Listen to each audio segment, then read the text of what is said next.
Hello everyone, कैसे हो आप सभी लोग। देखो, अभी का जो टाइम है बहुत इम्पोर्टेंट है। हेल्थ का ध्यान रखिए और अपनी रिवीजन पे ज़्यादा फोकस दीजिए। इधर उधर की चीज़ें थोड़ा कम कर दीजिए अब। तो चलो देखते हैं। पैसेज प्रैक्टिस इम्पॉर्टेंट है। अगर पैसेज की प्रैक्टिस नहीं करोगे ना तो एक्यूरेसी थोड़ी कम आ जाएगी, मतलब चांसेस कम होंगे एक्यूरेसी के। हमें पैसेज में एक्यूरेसी इंपॉर्टेंट होती है और वो आती है प्रैक्टिस के साथ, ऐसे ही नहीं आती है। और जो लोग मुझे पूछते हैं ना कि most important topic of prelims और ये सब, देखो इम्पॉर्टेंट टॉपिक कुछ नहीं होते हैं। जो PYQ होते हैं उसी से आपको आइडिया आ जाती है कि कौन सी इम्पोर्टेंट है। अगर मैं आपको यहाँ पे टॉपिक बता दूँ और उसमें से क्वेश्चन ना आए तो फिर मुझे गिल्टी फील होगा। तो इससे अच्छा है कि आप सभी पढ़ो, कुछ भी मत छोड़िए। जो भी आपने पढ़ा है उसको अच्छे से रिवाइज करें, उसको अच्छे से जहाँ पे आपको चीज़ें रिमेंबर करनी है ना वहाँ पे आप मगअप कर दीजिए। और जो जहाँ पे आपको लॉजिक लगाना है वहाँ पे आप लॉजिक लगाइए। तो आपकी एक स्ट्रैटेजी होनी चाहिए कि कैसे आपको MCQ को डील करना है। ठीक है। तो इम्पोर्टेंट टॉपिक तो मैं तो नहीं बताऊंगी, लेकिन हाँ इतना ज़रूर कहूँगी कि जो अगर आप देखोगे ना कि ज़्यादा प्रीलिम्स का वेटेज मतलब किस सब्जेक्ट को है, तो पॉलिटी आता है उसमें, इकोनॉमिक्स आता है। ऐसे सब्जेक्ट है कि इनका कभी ही वेटेज कम नहीं हुआ है, आज तक का रिकॉर्ड है। फिर एनवायरनमेंट एंड ज्योग्राफी का वेटेज आजकल बढ़ रहा है। और देखो, एंशंट एंड मिडावल हिस्ट्री पूछी जा रही है, जैसे कि वर्ड्स होते हैं। तो इस पे ध्यान दीजिए। और मॉडर्न हिस्ट्री आपको पता भी होनी चाहिए, क्रोनोलॉजी पता होनी चाहिए, लीडर्स पता होना चाहिए, ये सब आपको पता होना चाहिए। और बाकी तो करंट अफेयर्स ही है, कोई भी सोर्स उठा लो उसके लिए अच्छे से पढ़ो। बाकी ऐसे इम्पोर्टेंट ऐसा कुछ नहीं है। ये जो मैंने सब्जेक्ट बताए इसको अच्छे से करिए, आपने करा भी होगा बट रिवीजन अच्छे से करिए। अगर नई नई चीज़ें पढ़ने के चक्कर में रिवीजन आपका रह जाएगा तो फिर कुछ नहीं याद आएगा, ना आप आगे के रहोगे ना पीछे के। तो इस तरह से हाल हो जाते हैं इंसान के। तो इसीलिए मैं कह रही हूँ कि ये सब मोस्ट इम्पॉर्टेंट टॉपिक अगर आपको कोई बता भी रहा है ना तो प्लीज़ यकीन मानिए, कुछ मत सुनिए किसी का ऐसा। अपनी पढ़ाई पे, हार्ड वर्क पे ही फोकस करें। UPSC को कोई प्रेडिक्ट नहीं कर पाया आज तक। हर साल नया ही, कुछ ना कुछ अलग ही दिखाई देता है। ये मैंने अभी 7 सालों में रियलाइज़ किया है कि हर साल UPSC का पेपर अलग ही होता है। तो इसीलिए अगर कोई कहता भी है ना तो नहीं, जो आपने पढ़ा है उसको मतलब मल्टीपल टाइम्स रिवाइज करिए। ठीक है। तो चलो देखते हैं पैसेज। लेट हो रहा है पैसेज के लिए। तो यहाँ पे पैसेज फर्स्ट है तो इसका फर्स्ट क्वेश्चन भी है, ये विजन की टेस्ट है। तो देखिए यहाँ पे ये क्वेश्चन है हमारा 1 वाला, अजम्पशन वाला क्वेश्चन है। यहाँ पे अजम्पशन वाला क्वेश्चन है। तो यहाँ पे बोल रहा है first option, unsecure IoT device could have economic implications. और जो सेकंड है वो बोल रहा है one of the ways to secure IoT device is to enhance their data handling capacity. तो यहाँ से हमें वैलिड एजम्पशंस निकालना है। एजम्पशन का मीनिंग ही क्या होता है, कुछ ना कुछ अज्यूम करके पैसेज लिखा गया होता है। वो अज्यूम क्या किया है वो हमें यहाँ पे ऑप्शन में ढूंढना होता है। ठीक है, इतना ही याद रखना है, ज़्यादा कुछ नहीं। तो फर्स्ट बोल रहा है कि अनसिक्योर IoT डिवाइस है ना, कुड हैव इकोनॉमिक इम्प्लीकेशन, उसकी इकोनॉमिक इम्प्लीकेशन हो सकते हैं। और दूसरा बोल रहा है कि one of the way to secure IoT device is to enhance their data handling capacity. मतलब अगर IoT डिवाइस को अगर आपको सिक्योर करना है ना तो उसकी डाटा हैंडलिंग कैपेसिटी होती है, उसको इन्हांस करने की ज़रूरत है, ऐसा ये कह रहे हैं। तो चलो देखते हैं क्या ये ऐसा सच में ही कह रहे हैं या नहीं पैसेज में, तो इससे पता चलेगा हमें। Due to the unconventional manufacturing of IoT devices and the vast amount of data they handle, there is constant threat of cyber security। देखो, जो अनकन्वेंशनल मैन्युफैक्चरिंग हो रही है IoT की, यहाँ पे बता रहे हैं, वजह बता रहे हैं।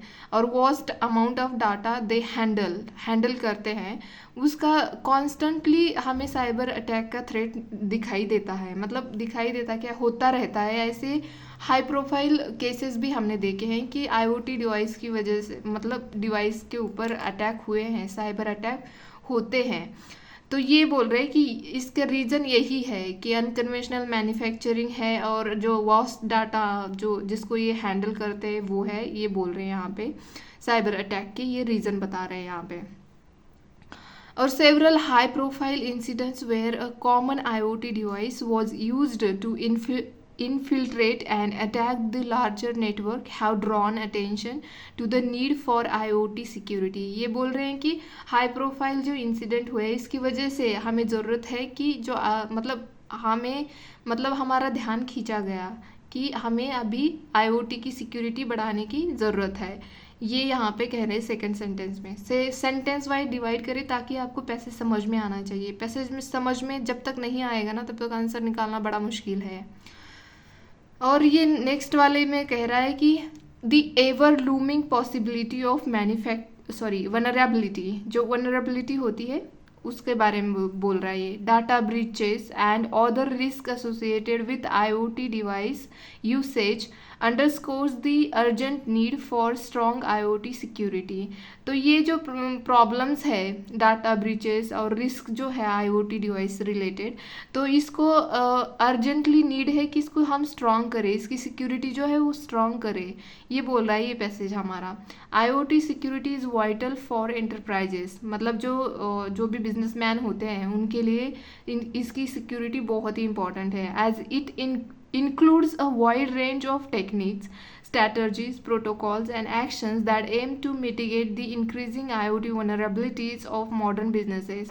मतलब ये बोल रहा है कि देखो अभी ज़रूरत क्या है कि स्ट्रैटेजी, प्रोटोकॉल्स, एक्शन जो होते हैं ये उठाने की ज़रूरत है ताकि जो अभी जो वनरेबिलिटीज़ इंक्रीज हो रही है IoT जो डिवाइस है इससे रिलेटेड, ये मॉडर्न बिजनेस के लिए सही नहीं है।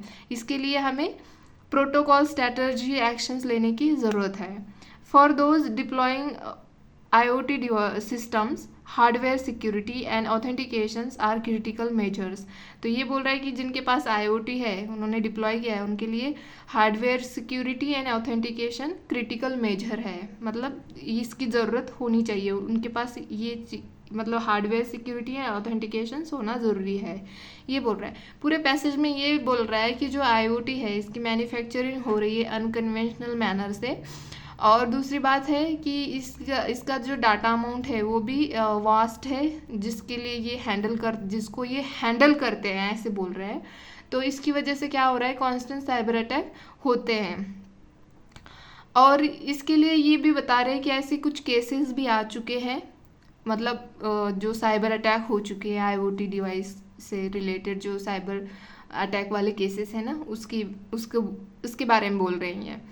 और दूसरी बात ये बोल रहे हैं कि यहाँ पे ज़रूरत है कि हमें इसकी सिक्योरिटी जो है वो स्ट्रॉन्ग करने की ज़रूरत है IoT की, ये सेकंड थर्ड पॉइंट है। और फिर बाद में बोल रहे कि बिजनेस के लिए ये मिटिगेशन और प्रोटोकॉल, एक्शन, स्ट्रैटेजी ये लेना ज़रूरी है क्योंकि आज मॉडर्न बिजनेस इससे ही रिलेटेड है ना ज़्यादा। तो ये बोल रहे हैं यहाँ पे। तो मतलब अजम्पशन यही है कि जी जो IoT डिवाइस है उससे रिलेटेड जो भी साइबर सिक्योरिटी की जो भी प्रॉब्लम्स है उसके बारे में ये इन्होंने अज्यूम करके लिखा है। तो देखते हैं कि अजम्पशन क्या है, ऑप्शन में हमें पता चलेगा वो। तो ये बोल रहे हैं यहाँ पे अज्यूम मतलब डायरेक्टली वो नहीं होता है पैसेज में, वो लाइन टू लाइन ऐसे नहीं होता है अजम्पशन में, वो मतलब क्या अज्यूम करके लिखा है वो देखना होता है। Unsecured IoT devices could have economic implications, ये तो लास्ट वाला सेंटेंस अब अगर आप देखोगे ना तो यहाँ पे आपको रियलाइज़ होगा कि एंटरप्राइजेस की बात की है, मतलब बिजनेसेस की बात की है, और जो मॉडर्न बिजनेसेस है IoT से रिलेटेड वो उनके ऊपर मतलब increase IoT device vulnerabilities of modern businesses, ये बोला है। इसको ये ज़रूरी है कि इसको मिटिगेट करना चाहिए हमें।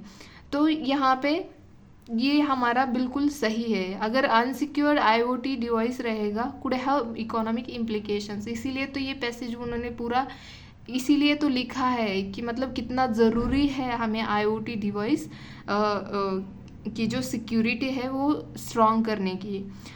तो ये हमारा अजम्पशन जो है वो सही है, ठीक है। और दूसरा देखते हैं, one of the ways to secure IoT device is to enhance their data handling capacity. क्या ऐसा कहीं भी पैसेज में कहा गया है, या ऐसा कुछ लगता है कि ये इसको अज्यूम करके ही लिखा गया होगा कि one of the way to secure IoT, ऐसा कुछ बोला है इन्होंने कि यही एक वे तरीका है, वन ऑफ द एक तरीका है, ऐसा कहीं बोला है या कहीं बताने की कोशिश की है इन्होंने पूरे पैसेज में? इन्होंने तो बस बोला है कि हाँ ये इनका जो है, यहाँ पे फर्स्ट लाइन में आप मत मिसअंडरस्टूड होना, क्योंकि यहाँ पे बोला है कि vast amount of data they handle बोला है, तो ये इसका तो ये नहीं बोला इन्होंने कि ये एक one of the way to secure IoT device is to enhance their data handling capacity. इन्होंने मतलब वे तो बताया नहीं, बट इन्होंने ये बोला है कि स्ट्रैटेजी प्रोटोकॉल एक्शन लेने की ज़रूरत है, ताकि हम जो इंक्रीजिंग वनरेबिलिटीज़ है IoT से रिलेटेड, उसको हम टैकल कर सके, ऐसे बोला है। कहीं भी डाटा हैंडलिंग कैपेसिटी की बात उन्होंने नहीं की है, और ना ही पैसेज के थ्रू हमें ये मैसेज या उनका अजम्पशन कोई अज्यूम करके लिखा है, ऐसा कुछ भी नज़र नहीं आता है पूरे पैसेज में। ठीक है, तो इसका ऑप्शन हमारा वैलिड अजम्पशन ओनली मतलब 1 हो जाता है, यहाँ पे आंसर ओनली 1 बनता है। ठीक है, तो इसके ऊपर सेकंड क्वेश्चन है यहाँ पे, वो है which one of the following statement best reflect the most critical inference that can be made from the passage given about. तो यहाँ पे best reflect the most critical inference मतलब सबसे ज़्यादा इम्पॉर्टेंट इन्फरेंस, निष्कर्ष क्या है, इसका रिजल्ट क्या है, कंक्लूजन क्या है, सबसे इम्पॉर्टेंट कंक्लूजन। तो देखो फर्स्ट ऑप्शन दे रखा है यहाँ पे, in light of cyber attack IoT manufacturing and security can not be taken lightly. Second बोला, India is not yet fully ready to adopt IoT given the imminent security challenge. देखो adopt तो हमने कर ही लिया है, बस सिक्योरिटी से related जो भी चैलेंजेस है उसके बारे में पूरे पैसेज में कहा गया है।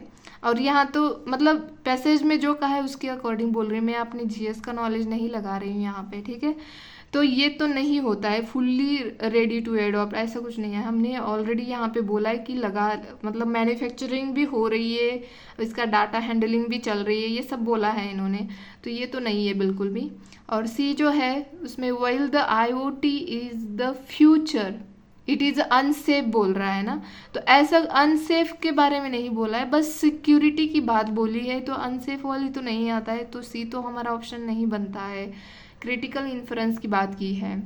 Implementation of IoT is not easy, ऐसा कुछ भी नहीं बोला है उन्होंने। सिक्योरिटी की बात बोली, इम्प्लीमेंटेशन की बात बिल्कुल नहीं बोली है, तो हमारा ऑप्शन ये बनता है। ये जो है इन लाइट ऑफ साइबर अटैक्स, जो साइबर अटैक है उसकी वजह से हमें IoT जो मैन्युफैक्चरिंग एंड सिक्योरिटी जो होती है इसको can not be taken lightly नहीं ले सकते हैं। यही पूरे पैसेज में यही क्रिटिकल इन्फ्रेंस बोला गया है। क्रिटिकल इन्फ्रेंस मतलब बेस्ट निष्कर्ष या सबसे मतलब इम्पॉर्टेंट निष्कर्ष बोल सकते हैं इसको, या इम्पॉर्टेंट कंक्लूजन बोल सकते हैं, इम्पॉर्टेंट रिफ्लेक्ट्स बोल सकते हैं, मतलब क्या बोलते हैं उसको, रिजल्ट बोल सकते हैं, आउटकम बोल सकते हैं, पैसेज से क्या निकलता है, तो ये होता है। देखो ये वर्ड्स बहुत इंपॉर्टेंट होते हैं, ये अगर इनके मीनिंग आपको समझ में आए ना तो ईजी होता है आंसर निकालने में। स्लाइटली डिफरेंस होते हैं अजम्पशंस में इनमें, तो आप देख लेना इसका। फिर भी मैं यहाँ पे बताती रहती हूँ, बट आपके समझ में आना ज़रूरी है ताकि आप उसी के अकॉर्डिंग अपना आंसर दे सको। ठीक है, नेक्स्ट पैसेज देखते हैं, देरी नहीं करते। तो नेक्स्ट पैसेज में यहाँ पे हमें क्वेश्चन निकालना है, which of the following is most definitively implied by the above passage. मतलब इम्प्लाइड मतलब सजेस्ट क्या कर रहा है पैसेज, ये देखना है हमें। तो यहाँ पे बोल रहा है India should be careful to protect its digital sovereignty against the growing big tech companies in the context of the history of colonization only the form has changed not the nature। ठीक है, देखते हैं क्या बोला है passage में, ऐसे क्या पैसेज ये सजेस्ट कर रहा है वो भी देखेंगे हम। Big tech uses big data for data colonization of the global south, क्या ग्लोबल साउथ की बात की है, देखते हैं। Big tech companies collect data of the people to help them, मतलब जो बिग टेक कंपनीज होती है, आप बताओ बिग टेक कंपनी कौन सी होती है, कमेंट बॉक्स में बताना। ठीक है, तो चलो देखते हैं पैसेज। पैसेज देखना ज़रूरी है, पैसेज की अंडरस्टैंडिंग होनी चाहिए, बेस्ट और वेस्ट प्रैक्टिस कैसे करनी चाहिए कि इनको सेंटेंस में डिवाइड करना चाहिए पैसेज को, और अंडरस्टैंडिंग बनानी चाहिए। ठीक है, यहाँ पे देखते हैं कोलोनियलिज्म जो था has never been only about the relentless exploitation of resources for economic gain. जो इकोनॉमिक गेन जो होता था कॉलोनियल टाइम में, तो वो एक ही मतलब ओनली उसी टाइम पे था वो एक्सप्लॉयटेशन, ऐसा नहीं है, ये बोल रहे हैं ये अब यहाँ पे सेंटेंस में।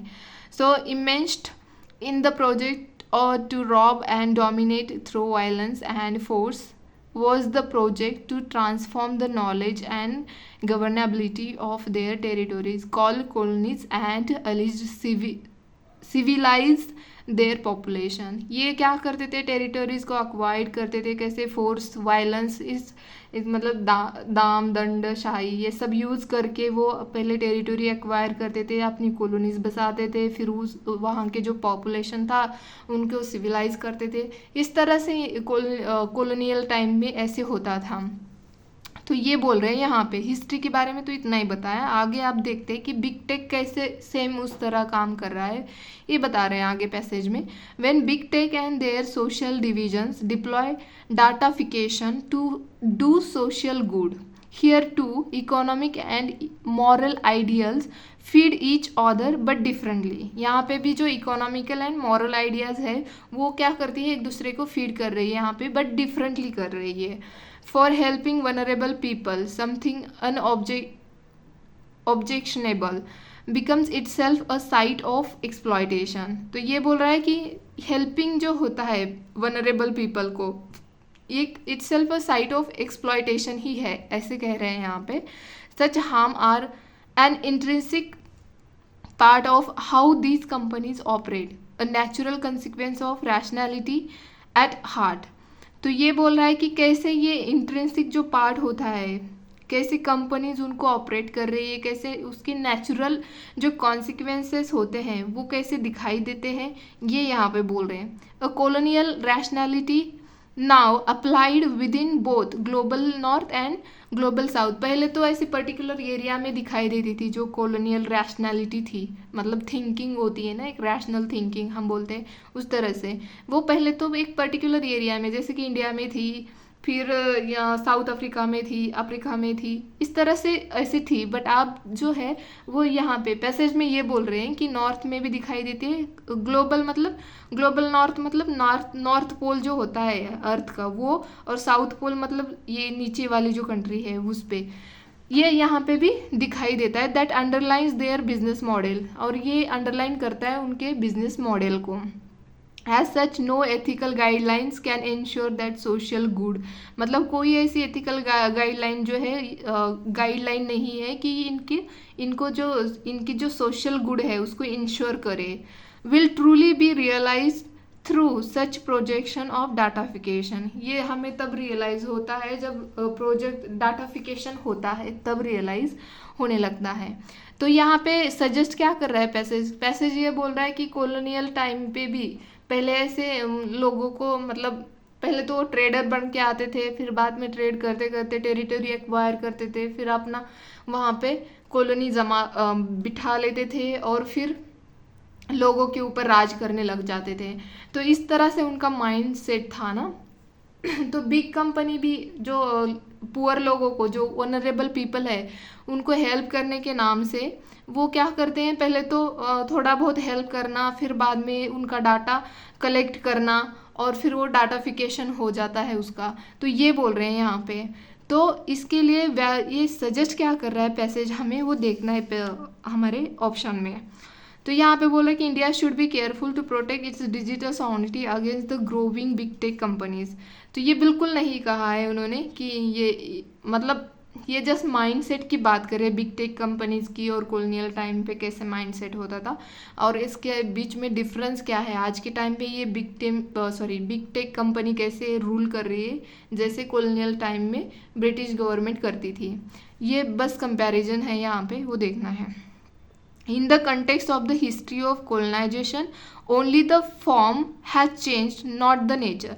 हाँ, बिग टेक कंपनी का फॉर्म चेंज हो गया, उनका जो कॉलोनियल टाइम वाला था उनका अलग था थोड़ा सा, मतलब फॉर्म अलग थे, बट तो नेचर तो सेम ही है ना, नेचर तो उनका सेम ही है, मतलब फॉर्म है चेंज्ड, सॉरी फॉर्म चेंज हो गया है। ये अब सोशल मीडिया से ले रहे, हमारा डाटा कलेक्ट करते हैं, हम पे रूल करने लग जाते हैं, लेकिन वो कैसे थे, हमारी टेरिटरी एक्वायर करते थे कॉलोनियल टाइम में और हम पे रूल करने लग जाते थे। Not the nature, not the nature, तो ये हमारा यहाँ पे सजेशन करेक्ट बनता है बी। और ये बाकी तो इम्पोर्टेंट है ही नहीं, मतलब big tech uses big data for data colonization, ये ऐसी बात तो बिल्कुल भी नहीं है। और ये सिर्फ साउथ, ग्लोबल साउथ की बात नहीं कर रहा है, ये ग्लोबल नॉर्थ की भी बात कर रहा है, तो ये तो यहाँ पे कट हो जाता है। Big tech companies collect data of the people to help them, इस तरह से अगर उनको हेल्प करने के लिए वो डाटा कलेक्ट कर रहे होते तो पैसेज क्यों लिखा जाता, तो यहाँ पे भी ये हमारा नहीं बनता है। बस मैं बता रही हूँ पैसेज में ऐसा कहीं पे भी मेंशन नहीं किया गया है, ठीक है। पैसेज में जो मेंशन किया है वही तो सजेशन होता है ना, तो जो यहाँ पे सजेशन सिंपली है, अगर वो क्यों कॉलोनियल टाइम को और आज के बिग टेक कंपनीज का जो ये दौर है इसको क्यों वो कंपेयर करते हैं, अगर इनको डिफरेंस ही नहीं बताना होता तो, है ना। तो बिल्कुल देखो, पैसेज की अंडरस्टैंडिंग होना, आपको इसके मीनिंग पता होना चाहिए कीवर्ड्स के, यही पैसेज का मेन फंडा है। अगर ये आपको समझ में आता है ना तो समझो आपकी एक्यूरेसी बन गई, आपके मतलब पैसेज जितने भी 25, 28 ऐसे पैसेज आते हैं एक्चुअल पेपर में, उसमें से एटलीस्ट 20 या 25, मतलब 20 या 22 या 24 तक तो आपकी एक्यूरेसी बन जाती है। हमें बस 29 क्वेश्चन सही करने होते हैं एक्चुअल पेपर में, मतलब सब कुछ निगेटिव और सब कट के हमें 29 मतलब 65% मार्क्स लाने होते हैं। बट माइंडसेट हमारा ऐसा होना चाहिए कि हमें एटलीस्ट हमारा स्कोर कितना होना चाहिए, 100 के आसपास हमारा स्कोर होना चाहिए। इस तरह से हमें प्रैक्टिस करनी है। एक्चुअली ना आपकी स्पीड नहीं होती है, जो लोग मैथ बैकग्राउंड वाले नहीं होते ना, उनकी क्या होती है, स्पीड नहीं होती है, तो वो टाइम लेते हैं पैसेज पढ़ने में। इनके मतलब 2 आवर्स तो इनके सिर्फ पैसेज में ही चले जाते हैं, बाकी का इनका रीजनिंग आता है जहाँ पे 100% एक्यूरेसी होने के चांसेस होते हैं, तो वो भी छूट जाता है इनसे। बस 30 क्वेश्चंस आप गोल करके आते हो तो बताओ कहाँ से पास हो गया आप, नहीं ना। आपकी कितने गोल करके आना चाहिए, एटलीस्ट 50 या 55 तक तो गोल करके आना चाहिए, ताकि आपके निगेटिव में भी चले जाए ना तो भी आप सिक्योर रहो। इस तरह से आपको आपकी स्पीड भी बढ़ानी है, ना कि बस 20-30 क्वेश्चन करके आओगे तो कहाँ पास हो गए आप। एक्चुअली आपके करेक्ट ही क्वेश्चन, मतलब निगेटिव छोड़ के, सब कुछ छोड़ के 29 क्वेश्चन करेक्ट आने चाहिए, तब जाके आप पास होते हो। और आप पूरे ही क्वेश्चन 29-30 सॉल्व करके आ रहे हो तो आप पास ही नहीं होंगे ना। तो देख लेना, आप अपनी स्पीड बढ़ाइए, पैसेज लंबे चौड़े आ रहे हैं आजकल, तो स्पीड बढ़ाइए। जिनका मैथ है उनके लिए भी, जिनका नहीं है उनके लिए भी ये मैं यही कहूँगी कि अपनी स्पीड बढ़ाइए, अपनी अंडरस्टैंडिंग बढ़ाइए और प्रैक्टिस करते रहिए, ठीक है। तो ये मैंने पैसेज दे रखा है टेलीग्राम में, और आप टेलीग्राम चैनल ज्वाइन करें, वहाँ पे मैं डेली क्यूज़ भी डालती हूँ, इंपॉर्टेंट जो चीज़ें मुझे लगती है प्रीलिम्स पर्सपेक्टिव से वो मैं वहाँ पे अपलोड करती हूँ। तो आप टेलीग्राम चैनल प्लीज़ ज्वाइन करें, वहाँ पे आप पैसेज सॉल्व करें, उसके आंसर दीजिए कमेंट में। और फिर अगर आपको समझ में नहीं आया, आपके गलत हुए, तो आप वीडियो देख सकते हो, अगर वैसे भी देखना है तो देख सकते हो, लेकिन अगर आपके पास टाइम नहीं है या कुछ ऐसा है या अंडरस्टैंडिंग नहीं बन रही है तो आप वीडियो देख सकते हो, ठीक है। तो चलो आज के लिए इतना ही, धन्यवाद।